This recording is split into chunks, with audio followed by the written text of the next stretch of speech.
So, hi, my name is Maxim Vershinin. I'm sales engineer from the UK with a typical British accent from the East. And I have Phil Graham with me from NHS Digital, who will be helping me to talk about FHIR and REST API. This is the overview of today's session. We will briefly cover what FHIR is.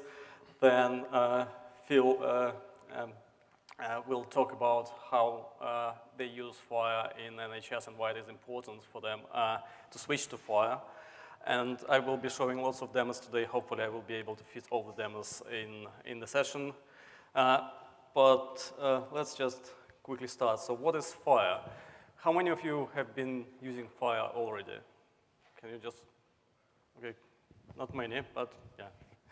So basically, FHIR is a new standard provided by HL7 organization, and it defines a set of resources which describe things like patient encounters, medication, etc. And it also defines the format. The technology which you can use to represent those resources are JSON or XML, and they also define a set of RESTful APIs to exchange those resources. So you can create the resource, you can update it, and you can search for different types of resources. There are currently two versions of FHIR available. First version was DSTU2, and now STU3 is available. And HL7 is working on next version, which is R4, which is supposed to be out later this year, I think. So in terms of FHIR support in InterSystems IRIS for Health, we support both specifications, DSTU2 and STU3. And the key features of FHIR support are those that we have pre-built components for you to be able to receive FHIR resources and to send FHIR resources out. We fully support RESTful API for FHIR. We also have data model which represents different specifications, like DSTU2 and STU3. We have messaging model, and we also support FHIR IHE profiles on top of that, which are PXM, PDQM, and MHD. And finally, we also have FHIR server repository implementation. So if you want to store resources within IRIS for Health, you can do that as well. And now I want to switch to Phil Graham, who is going to talk about why FHIR is important for NHS. Thank you. So, yeah, I am Philip Graham, a digital program lead in a chunk of England, the Lake District, if any of you know that area. Well, it's the Lake District, if any of you don't know that area as well, so it's still there. And again, if you follow me on Twitter, then please do. NHS National Health Service, so we're a free health service. Well, taxpayers pay for our health service. So what I wanted to say is, look, what did we do? Why are we using FHIR? There are still many discussions in England about the use of FHIR. In fact, I just found out this morning that one of the main suppliers of software to the NHS for primary care has been to speak to our Secretary of State to explain why not to use FHIR. So there's some interesting discussions still going on. So whilst I am from the NHS and representing NHS England, again, please understand that this is new technology and there's still a lot of things to be moved forward. Although we know that FHIR is what we're going to use. There's just some people playing games. So you can Google this. I did. It's great. So it's fast and easy to implement relatively. So the code and stuff like that is quite fast and easy, but when you're in an ecosystem of end-to-end suppliers, it becomes difficult because you've got to start looking at data standards, you've got to start looking at how the information flows, curating. I'll come on to some of the dragons in the room later on. It is intuitive, if you're that way inclined. There are many libraries for, and again, one of the phrases I use is, we want to stand on the shoulders of giants. Why reinvent the wheel? And I think if you look at the UK £2 coin, that motto is written around the £2 coin. So again, stop reinventing the wheel. As a lot of techies always want to build something. No, let's use what's good. These standards are reusable, so we're doing something in child health, so height and weight and measurements, but adults have height and weight as well. So, you know, we've got those discussions. The specification is free to use. It is hopefully international. So I know that you've got Argonaut in the US, and again, how can we look to make these things truly international? You know, my weight didn't change as I flew across the Atlantic. Well, it might have done when I was 30,000 feet up, yes. And that is one of the issues with when you start to look at standards, how high above sea level were you? But for the purposes of healthcare, is it really relevant? There is an evolution from HL7V2 and CDA, which is what we use in the UK. Am I too far away?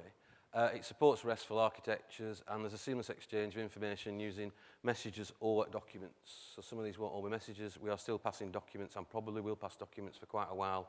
Those of you with IHEs understand what that means. So another thing, carrying on about why using FHIR, we're looking at some of these smart on FHIR things. So the way I liken this, it might not be a perfect analogy, but if we are going to develop something with a calendar part to it, who goes and develops a calendar? No, you just go to GitHub or the Microsoft Store, an object store, wherever you go, I'll have that one, please, and you make it a different color or whatever. Hopefully, February the 29th is correctly done in that calendar. So what we're looking at is how can we have components within applications, measurements for argument's sake, that can be reused, again, on the same data models. It's a human-readable format for ease of use by developers. Again, depending on the human, I'm sure not every human will be able to read it, but I'm sure the people in the room will have a good stab at it. Probably better than machine code and things like that. And again, so I think we're seeing a movement now. The large organizations are supporting this. So, and there's a reason I put Apple separate to those, because all of those did a single announcement in the press. They did their own. I'll let you read into that whatever you want. But I think in terms of us and healthcare, we don't want this race for a single organization. We need to make sure that these things talk to people in, well, you know, the big electronic patient record or electronic medical record vendors, they're all looking at this. So Cerner have done some FHIR competitions. Obviously, InterSystems are looking at this. And there are other ones such as Epic, etc., etc. So again, if you're going to put your money on a horse or your Bitcoin, then perhaps FHIR is a good start. So, keep pointing this. No. Next, shall I come over there? So what are we doing with it? We're using it for digital child health at the moment. We have a strategy.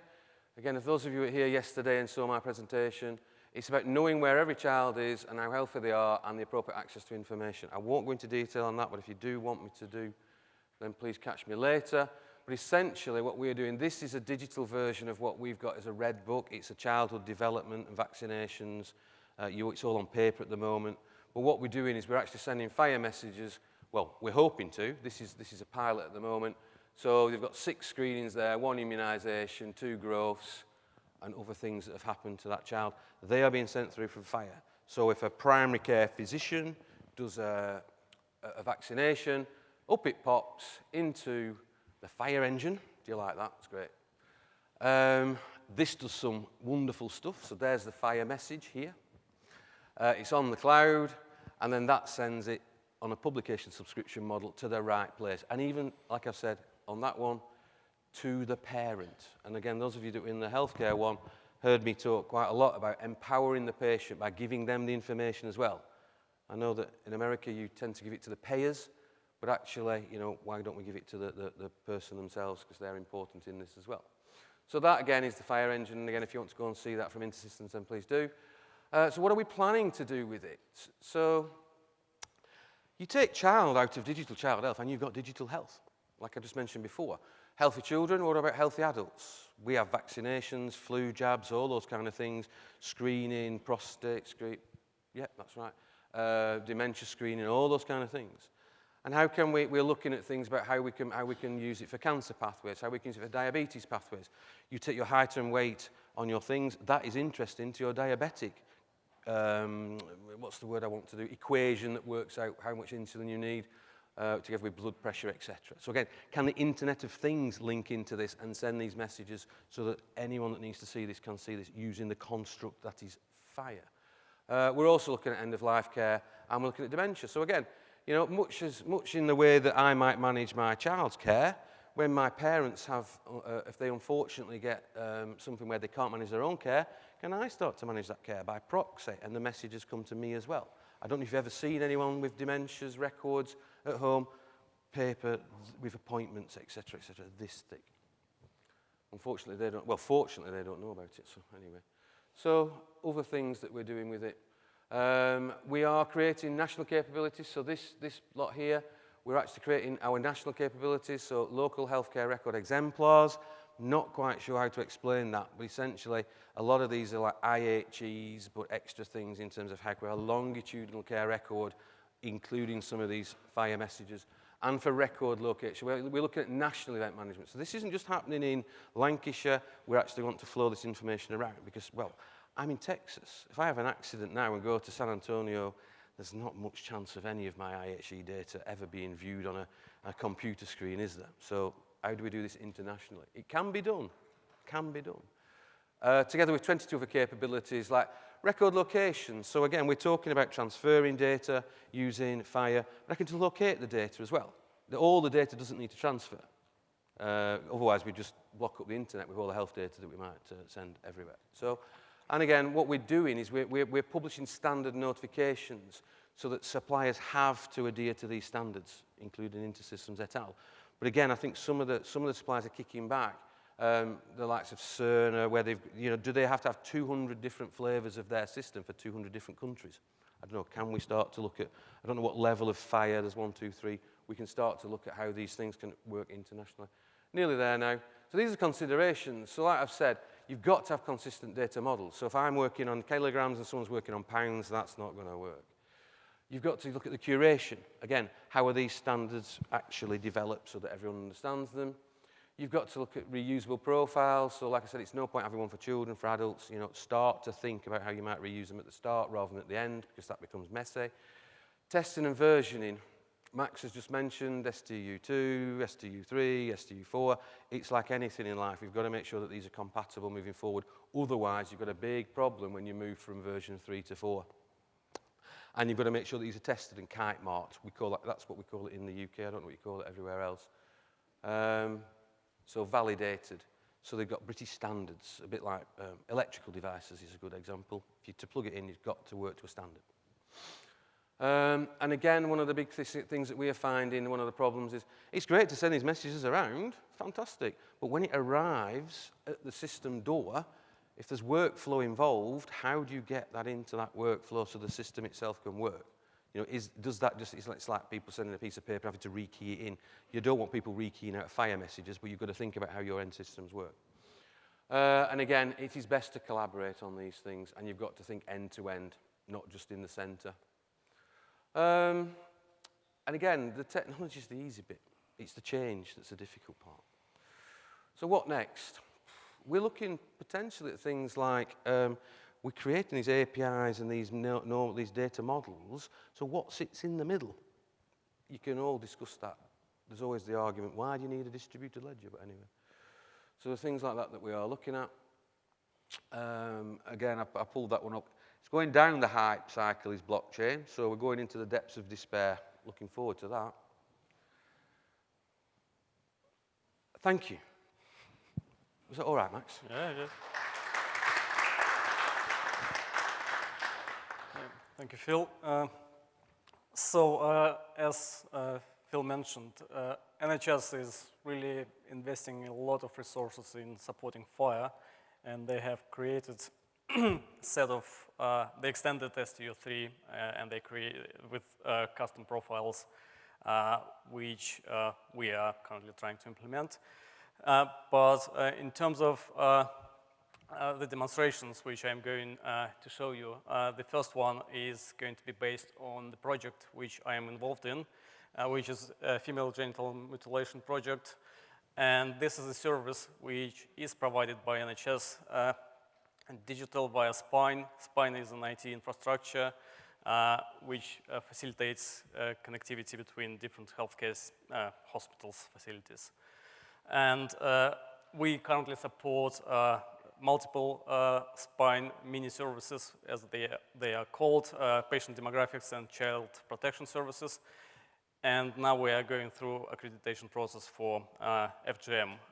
And you can consider FGM as like child abuse service. So if a young female is admitted to emergency department, you might, so we automatically send a message to the Spine to check whether they are flagged against FGM. And if they are, then we kind of need to do some action and notify social services or police or somebody. On this slide, you can see the screenshot of the full, in the top, you can see the full production which supports multiple Spine services. But for the sake of this presentation, I'm going to focus on just the bottom bit on FGM, which provides inbound RESTful interface for receiving FHIR message, and it has outbound FHIR RESTful call to the Spine, and in the middle we have a process which validates messages. Outgoing messages are being validated, and inbound messages are also validated and checked. So in terms of the demo, so Spine here is shown in yellow, so we are not responsible for that. But I will be showing to you what is in the green color here, which is the provider, which receives FHIR messages and sends messages to the Spine. And also I will talk and show you different clients which you can use to communicate FHIR with our FGM provider. So if I go and switch to my production here, I have very simple FHIR inbound service, process and operation. And this is a client production, so I will show you how you can use IRIS for Health as a client for FHIR services, but I will also show you how to use Java to send FHIR into IRIS as well. And the reason why I have here HL7 or SQL inbound services is that most of our users are not capable of sending FHIR at the moment. They are getting there, but they are not capable of doing that. And we want to provide them with an ability to send data in the format which they are familiar with. So in the case of admission, most systems are capable of sending HL7 ADT message, and we want to create FHIR bundle from that and send it to our FHIR provider. So let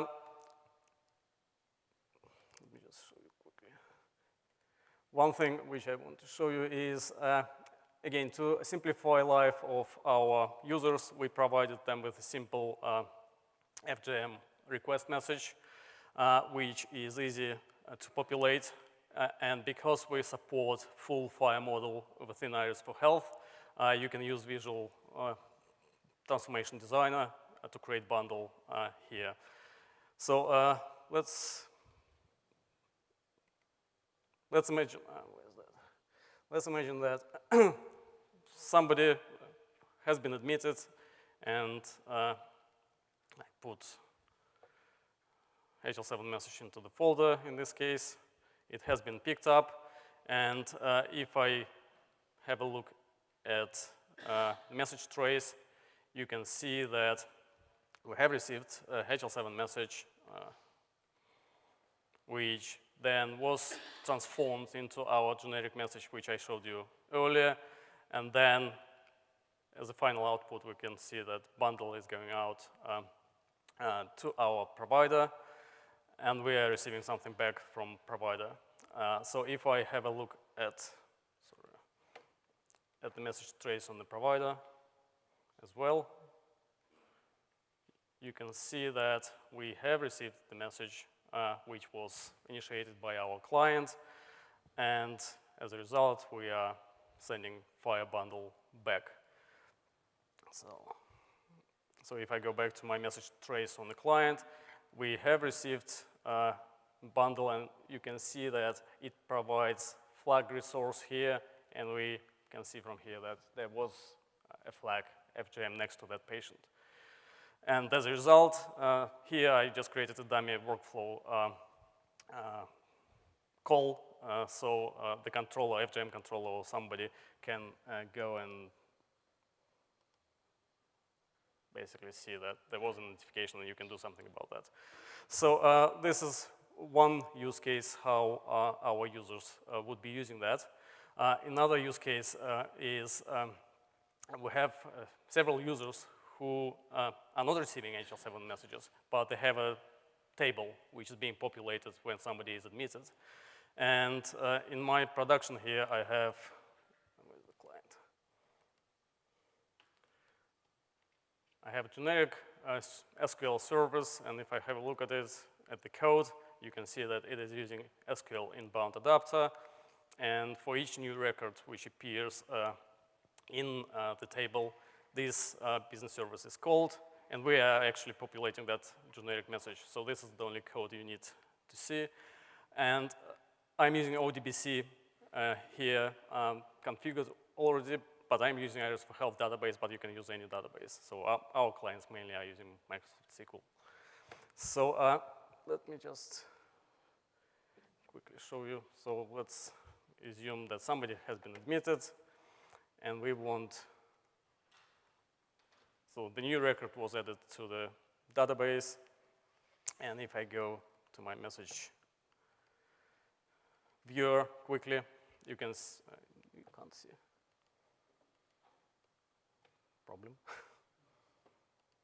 Did I?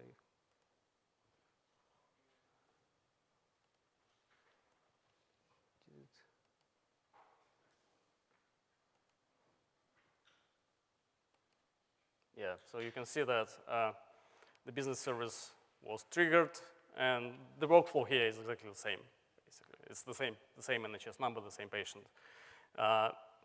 And finally, a few of our clients they have Java systems and they use Java. And in this case, I'm using open source Java library, which is called FHIR. I think there's a link even from HL7 website to that library. And it's quite small, so you can see that, is it better? So you can see that, oops, my mouse, two hands. You can see that I'm creating bundle here, and then I'm populating message header, and then adding parameters as the resources here, where I pass NHS number, and that we want to check FGM flag here. And finally, what I'm using in this particular case, just to show you, I'm using open source Apache HTTP client to send a message out. So if I run it,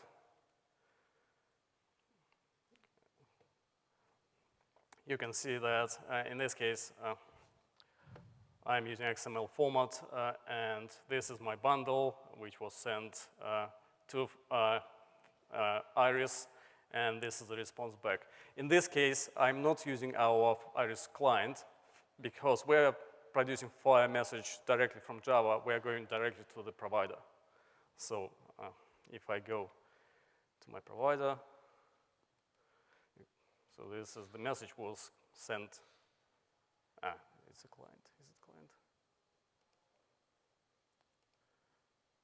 Yeah, it's SMSP provider. So you can see that message arrived. This is the message which was sent directly from Java, and we sent a response back to Java as well. How much time do I have? Yeah, all right. Do you have any questions at this stage?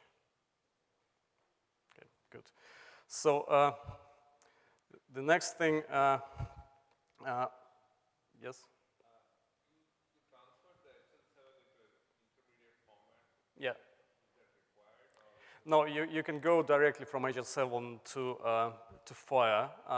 The reason why I'm using intermediate message is because it is generic for all the clients, but if client wants to transform HL7 into FHIR directly, then they can do that. So I showed you, I have shown you the data transformation here.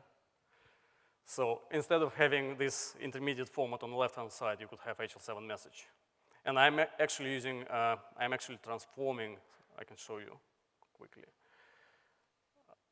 I am transforming HL7 message into that intermediate format, but again, I could put here on the right-hand side my FHIR bundle and just do it directly. So,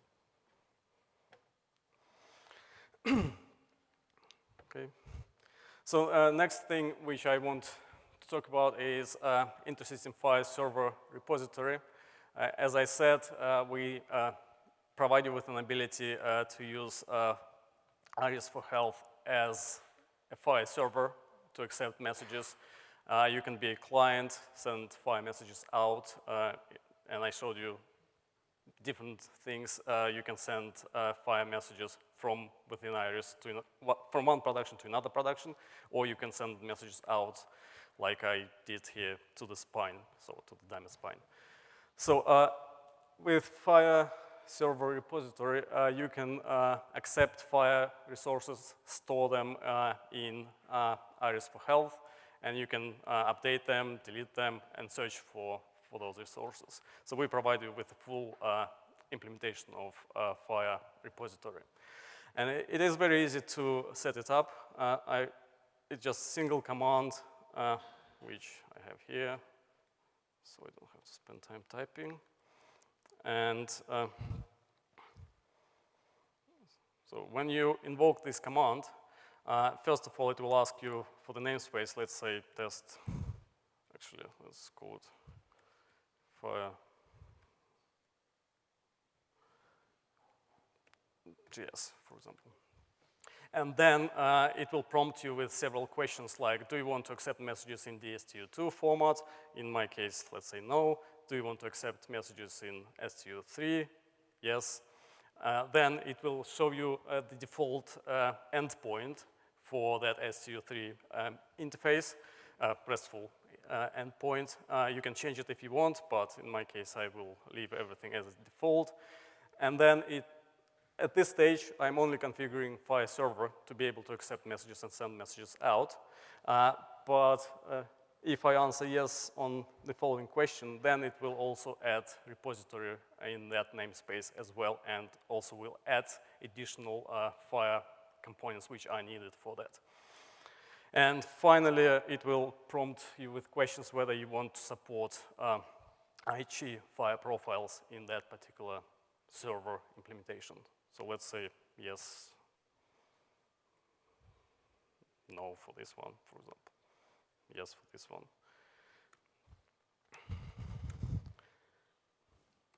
And finally, do you want to continue installation? Yes, and it will go and create namespace and everything in there. For the purpose of demo, I already have FHIR server set up here. You can see that when I was creating this, when I was creating this repository FHIR server, I enabled some IG FHIR profile like MHD, actually all of them, MHD, PDQM, and PICS. But the main thing which is important for us to accept messages is this business service which can accept STU3 messages. And if we want to send messages out, this HS FHIR REST operation also created. And this is the operation which I was using in my FGM client to send messages from FGM client to my FHIR provider. So, because RESTful APIs are universal, so you can use any application which is capable of sending FHIR messages. It can be, so in my slides, it can be Postman if you want just to test manually things. It can be Java client. It could be Java business hosts. I will briefly cover them, but I'm not demonstrating them here. For the sake of demonstration, I will show you a Java client, which I have here. And it's the same open source library, FHIR. And in this case, I'm not using any additional library like HTTP Apache client. I'm just using library to create my bundle and send it to my endpoint. So if I zoom it in, so you can scroll. You can see that, let me just go up. So you can see that I'm creating patient resource here, an observation for that patient, and then if I have enough to scroll, you can see that I'm adding those resources into the bundle. And if I scroll down,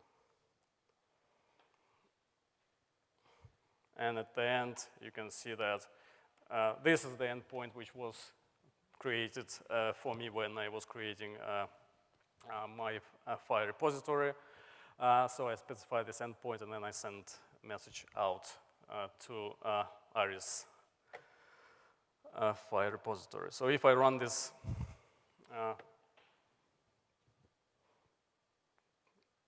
example, you can see that in this case I'm using JSON, so it doesn't matter whether you want to send XML. Previously I was sending XML, FHIR resources, FHIR bundle.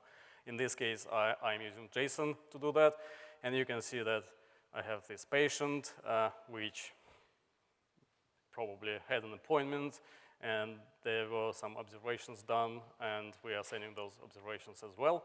And as a result, you can see that now our FHIR repository sent the response back that we have successfully created a patient resource, and we have successfully created observation resource. And here we have URLs, how you can fetch those resources. So for example, I can copy this resource here, and for example, I have Postman here. If I paste this URL and send it, you can see that I have just found an observation in our FHIR repository. So how am I doing on time? 15 minutes.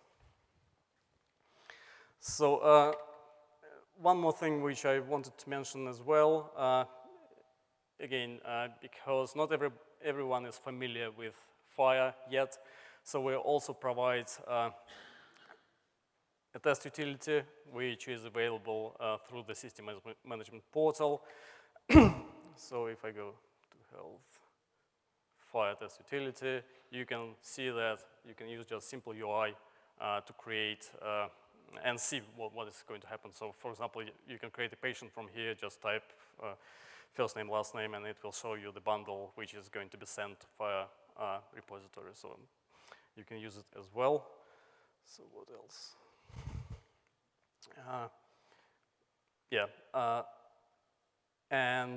Another example of Java which I have here is search. So you can also search for your resources using external applications. So in this case, Java. So for example, this one is, I'm not searching for this. In the first bit, you can see that I'm searching for patients with last name Smith. And if I invoke it, actually, if I zoom it in, you can see that this is the endpoint on the second line in this method. And then I'm creating a bundle and sending that bundle and searching for somebody with last name Smith. So if I run it, I think I'm using XML. Yeah. So I'm getting back a list of patients with last name Smith. And again, it doesn't matter if I wanted to get results back in JSON format, I can do it using this library. And Iris for Health will understand that now we're querying for patients, but we want to send JSON back. So the same data which you saw previously, but in JSON format. Finally, I have Iris Java Business Hosts here. Basically, what Java Business Hosts allow you to do, they allow you to create business components from Java without touching ObjectScript. So you can create a class which implements certain interfaces, and then you deploy the jar, and you can add those business components directly to your production. I think I did a presentation a couple of years ago where I was showing that thing with financial services FixML library, but yeah, this is what Iris Java Business Hosts are, but for this demonstration, I'm not showing it. So to summarize, you could see basically we have quite a comprehensive support of FHIR in Iris for Health, and you can use Iris for Health with FHIR in different ways if you just want to be like a pass-through production or system where you receive notifications in FHIR, transform them into something and then send it out. You can do that, or you can send messages like I did in my FGM provider to some external system. In that case, it's spine services. But many of our clients are starting to use FHIR like subscriptions. So this AMS system, which Phil mentioned, they are using FHIR subscriptions. And we provide you with different components like FHIR server components, FHIR client components, and if you want to use Iris for Health as a storage for your FHIR resources, then we provide you with reference implementation with implementation of a FHIR repository. And finally, on final line, we also support IHE profiles based on FHIR. So if you want to utilize those, and I'm involved in one project in England where we are using also IHE profiles for FHIR as well. So yeah, we have about 10 minutes left for questions. So if you have any questions, raise your hand. Yeah. For FHIR repository, do you store the data as SDA? No, we store data as actual resource as a bundle. So what we as a resource, for example, in XML format or JSON format. So if we receive data in XML format, we store the resource as XML, but you decide how you want to get data back. So it's up to you. So we're not storing it as SDA. That was the question, right? Yeah. So no, but if you are interested in SDA, we have a set of transformations back and forth from FHIR and SDA. But this is pure FHIR repository, so we don't change the format in there. Any other questions? Okay, if you have any questions and want to learn more, I have Craig Lee here, who is a product specialist for FHIR. Or find me at the time what is left, basically, of this summit. And yeah, thank you for coming.